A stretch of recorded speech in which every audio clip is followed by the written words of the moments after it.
नमस्कार दोस्तों, मैं विकास आप सभी को अपने YouTube चैनल पे स्वागत करते हैं।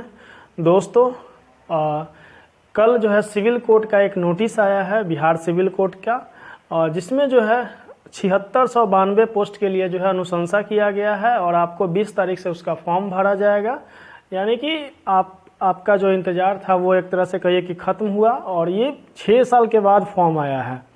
यानी कि पिछला जो वैकेंसी है इसका 2016 में आया हुआ था, उसके बाद 2022 में अभी आया है और उसके पहले जो है 2011 में आया हुआ था।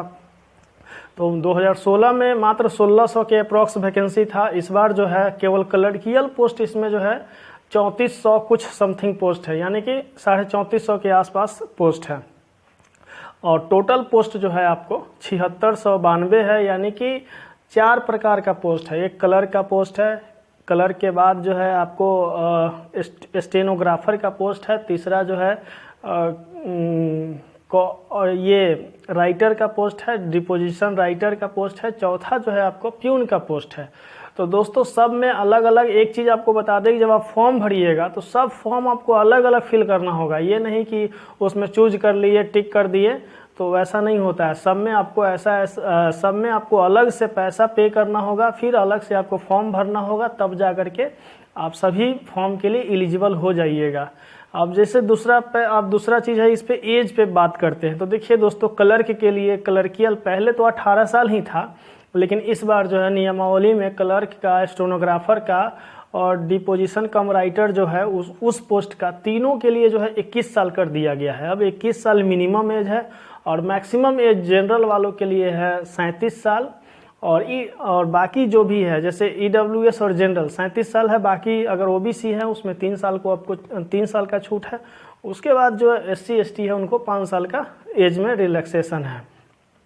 ये आपका एज का क्राइटेरिया हो गया। आगे इसमें चलते हैं दोस्तों, आपका क्वालिफिकेशन कितना चाहिए। तो दोस्तों हम आपको बताना चाहेंगे कि क्लर्क के लिए, स्टेनोग्राफर के लिए और डिपोजिशन कम राइटर के लिए, उसके लिए आपको ग्रेजुएट होना ज़रूरी है। उसमें अगर आप ग्रेजुएट है तब इस फॉर्म को फिल कर सकते हैं, अन्यथा नहीं। लेकिन एक चीज़ और बता दें कि नोटिस, ये जो भी हम बोल रहे हैं नियमावली के आधार पे बोल रहे हैं या पिछला जो वैकेंसी हुआ था उसके आधार पे बोल रहे हैं।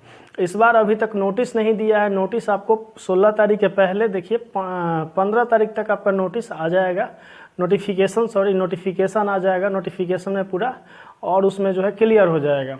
उसके बाद जो है एक प्यून का पोस्ट है। तो दोस्तों इसमें जो है इस बार बहुत फॉर्म फिल होने वाला है। प्यून का जो पोस्ट है इसमें आपको बहुत फॉर्म फिल होने वाला है और इस बार इसमें ये एक चीज़ है कि एग्ज़ाम होगा।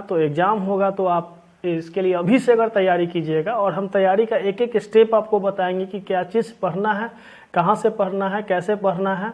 तो चैनल को अगर आप लोग सब्सक्राइब जरूर कर लीजिएगा, इससे आपको बहुत बेनिफिट मिलेगा। और जो नए लड़के होंगे, अगर मान लेते हैं कि आप गार्जियन हैं और आपके संपर्क में आपके दोस्त हो, आपके भाई हो, आपका बेटा हो या कोई भी लड़की हो तैयारी करने वाला, उसको जो है इस चैनल को ज़रूर आप शेयर कीजिएगा, इस वीडियो को ज़रूर शेयर कीजिएगा ताकि उनको जो है फ़ायदा मिले इससे।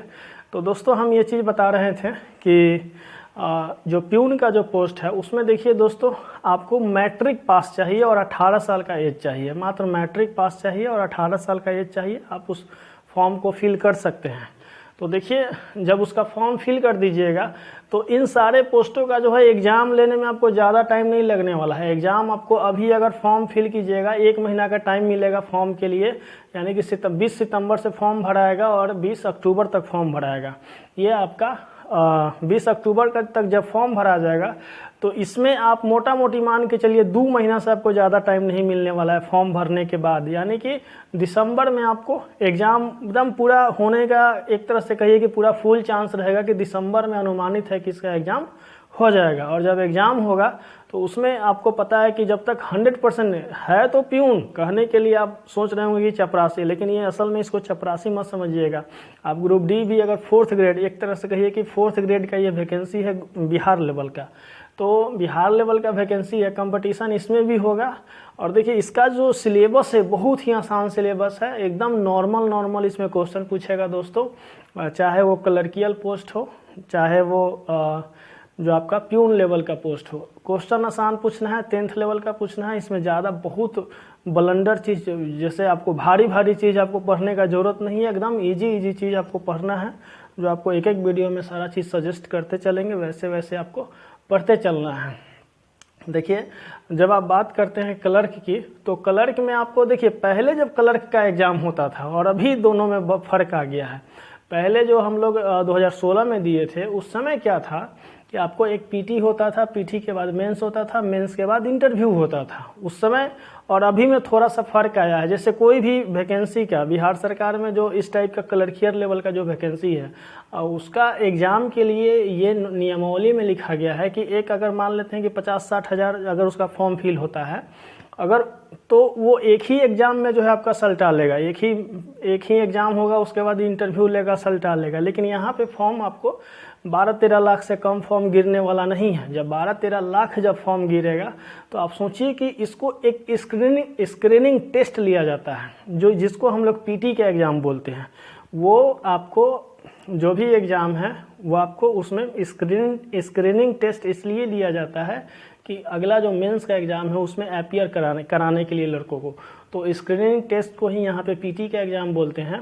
तो ये चीज़ नियमावली में अभी तक नहीं दिया हुआ है कि स्क्रीनिंग जो टेस्ट है वो लिया जाएगा, लेकिन आपको इसलिए लिया जाएगा कि इसमें बहुत सारा लड़का, हमको तो अनुमान है कि 12 लाख प्लस लड़का इसमें अपीयर होगा क्लर्क के एग्ज़ाम में।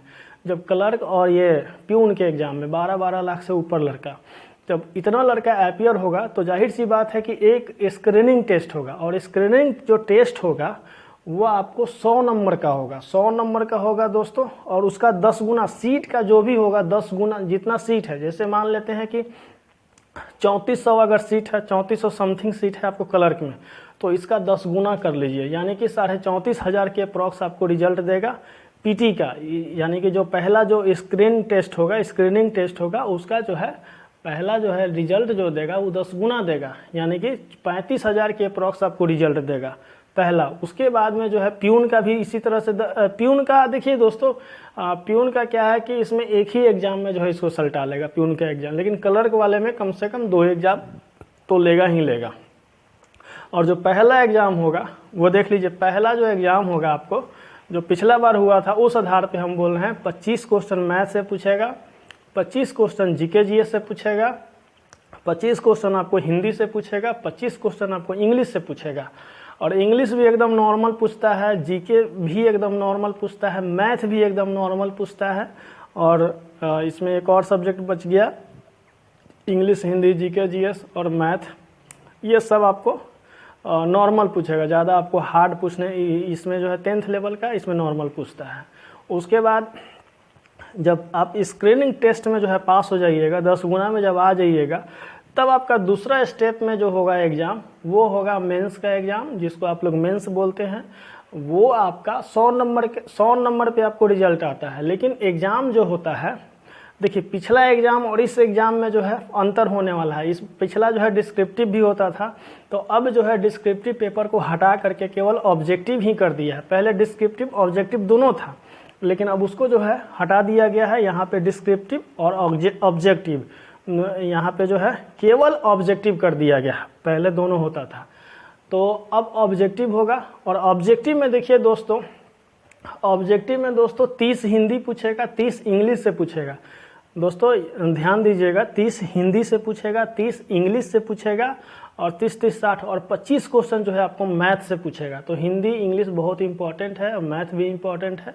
आपको 85 नंबर जो है ऑब्जेक्टिव का एग्ज़ाम लिया जाएगा, और 85 नंबर के बाद 15 नंबर जो होगा, 15 नंबर का इंटरव्यू होगा। इंटरव्यू आपको अलग अलग जो सिविल कोर्ट है बिहार में, सब जगह हर डिस्ट्रिक्ट में, उस डिस्ट्रिक्ट में होता है। जैसे मेरा पिछला वाला जो इंटरव्यू हुआ था वो सिवान सिविल कोर्ट में हुआ था, सिवान में हुआ था। तो उसी तरह से अगर आप मेंस का एग्ज़ाम निकालते हैं, जो ऑब्जेक्टिव वाला एग्ज़ाम होता है उसको निकाल लेते हैं, तब आपको कहीं ना कहीं किसी न किसी कोर्ट में आपको बुलाया जाएगा, वहाँ पे आपका इंटरव्यू लिया जाएगा। इंटरव्यू आपको 15 नंबर का होगा, पहले 10 नंबर का होता था, अब 15 नंबर का है। और 15 नंबर में 5 नंबर आपको कम से कम लाना होगा क्वालिफाई करने के लिए।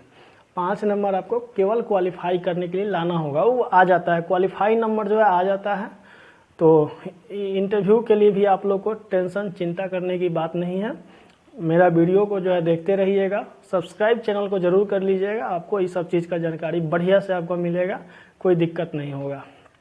चलिए आगे देखते हैं, आगे जो है प्यून के ऊपर चलते हैं। तो देखिए प्यून का जो है पहला जो एक ही एग्ज़ाम होगा जिसमें 85 नंबर का ऑब्जेक्टिव हो जाएगा।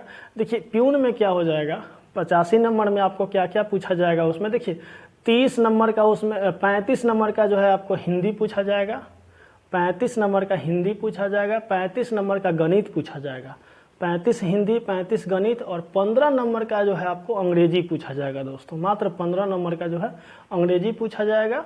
और उसके बाद जो 85 नंबर हो गया और 15 नंबर का जो है आपका इंटरव्यू होगा, और ये सब जोड़ करके 100 नंबर पे है आपका मेरिट लिस्ट बनाया जाएगा। जो आएगा उसका उसमें ज्वाइनिंग होगा। इसमें एक चीज़ बता दें दोस्तों कि इसमें ज़्यादा टाइम जो है आयोग नहीं लेता है। जो सिविल कोर्ट है वो आपको एग्ज़ाम लेने में, रिजल्ट देने में ज़्यादा टाइम नहीं लेता है।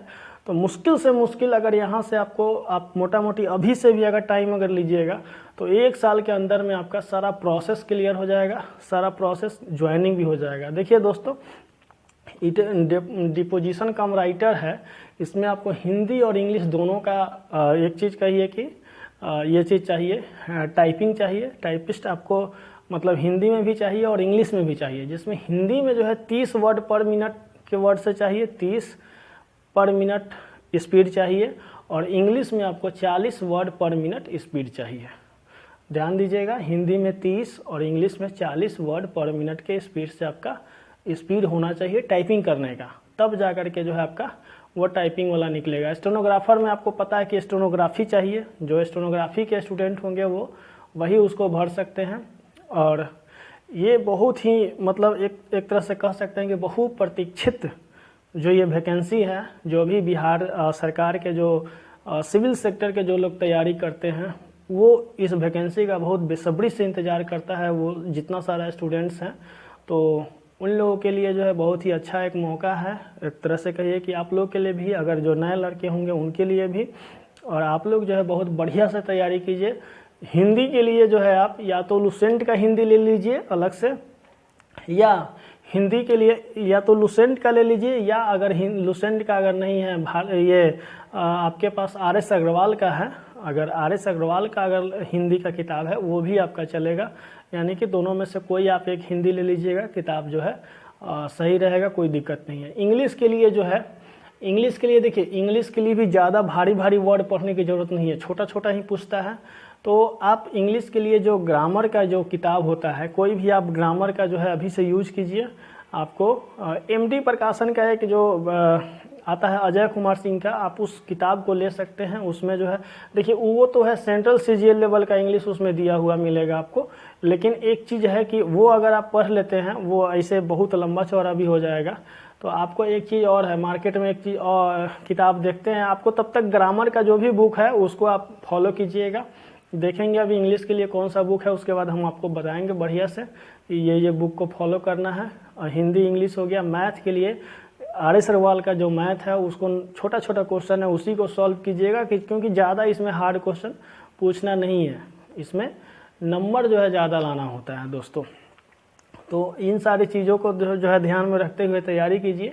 आगे आपका जो है तुरंत जो है इसका एग्ज़ाम होने वाला है, दिसंबर में ही एग्ज़ाम होगा, ज़्यादा टाइम नहीं लगेगा।